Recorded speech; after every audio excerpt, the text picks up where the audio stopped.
silver and gold we have none. Pero ang may bibigay po namin sa inyo ay ang amin pong mga panalangin. Ngayon po ba? Sabi po dito sa number 6:24 hanggang 26, the Lord bless you and keep you. The Lord make His face shine upon you and be gracious to you.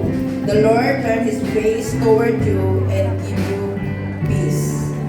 Sabi po sa James 1:17, every good gift is from above, coming down from the Father of the heavenly lights, who does not change like a shifting shadow. So ito pong inyong another year, ito po ay gift ng Panginoon sa buhay po ng bawat isa sa atin. Dahil marami po ang hindi minsan tumatambay sa ganyang edad na meron po tayo. Hindi po ba?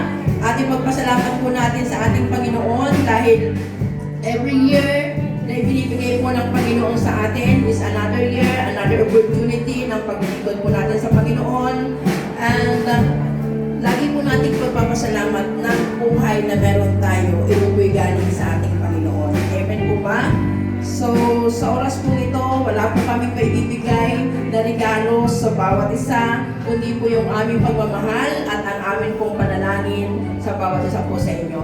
Sige po, ituon po natin ng ating mga kamay sa ating pong mga kapatid na nagdaraos ng kanilang karawan sa buwan po ng September at mag-utter po tayo ng prayer to speak blessing upon their life. Sige po, mag-pray po ang bawat isa. Mag-utter po tayo ng mga blessing and prayer po sa ating mga minamahal na kapatid. Hallelujah. Hallelujah. Yes, Lord, maraming pong salamat, O God, sa pagkakataong ito na kung saan, Lord, nandito po sa unahan ng iyong mga anak na kung saan naglaraos ng kanilang kaarawan sa buwan po, Panginoon, ng September. Lord, thank you for their life, Panginoon. Salamat sa panibagong taon, sa isang taon pang idinagdag mo sa kanilang buhay at kami po'y nananampalataya na marami pang taon, Panginoon, ang idadagdag mo sa buhay ng bawat isa ng mga anak mo na nagsa-celebrate ng kanilang karawan sa buwan po ng September. Lord, salamat sa buhay ng bawat isa na kung saan, Lord, naandito sila. Tinugon nila, Panginoon, ang pagkatawag mo sa kanilang mga buhay, O God. At ang aming panalangin, Panginoon, Lord, bless each and every one of them. Bless the work of their hand, Panginoon. At hayaan mo, Panginoon, na kung saan sa kanilang mga buhay na ipinagkaloob mo, Lord, magamit mo pa sila, Panginoon, sa iyong iglesia, sa iyong ministeryo, O God.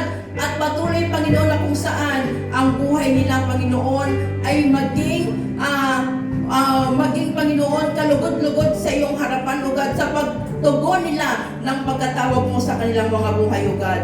Lord, hayaan mo, Panginoon, whatever the desire of their heart, whatever the prayer of their heart, Panginoon, kami po'y nakikiagree, Panginoon, na kung saan ito ay tutugunin mo, Panginoon. Marami pong salamat, O Lord. Bigyan mo sila ng kalakasan, kalusugan, Panginoon, more wisdom and understanding, Panginoon, hallelujah, sa mga bagay na ibinibigay mo sa kanilang mga buhay. Maraming pong salamat, Panginoon, even, Panginoon, ang kanilang mga pamilya sa Pilipinas.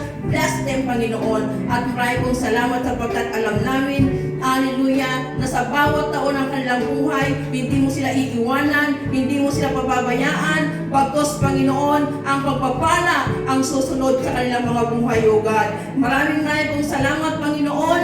Kami po'y nananampalataya na ang buhay nila ay hawak mo.